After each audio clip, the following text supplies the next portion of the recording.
Hello, this is for executors and executrixes going through the probate process who have a property and they're trying to figure out the best thing to do overall. You've got your hands full, and first off, I certainly offer my condolences.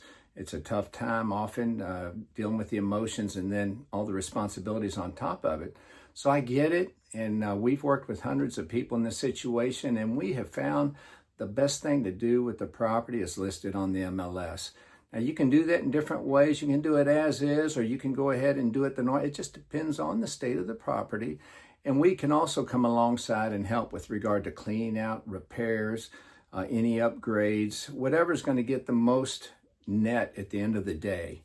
So we're here to get top dollar for the property that you have. We're here to take that workload off of you. And the process is pretty simple. First off, we'll have a quick phone call, see where things are, set up an appointment to have a free market evaluation by a professional realtor, my wife or my daughter. From there, they'll make recommendations on what we might do that is real basic to get it out on the market. And if there's anything that really would help kick it up, we'll then go over that with you. You'll make decisions. And at the end of the day, we'll carry out, do as much or as little as you want. You can jump in as well.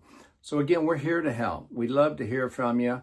I also am good sounding board because a lot of times you're going through a lot of things. So feel free to call 502-785-5000, 502-785-5000. I look forward to hearing from you.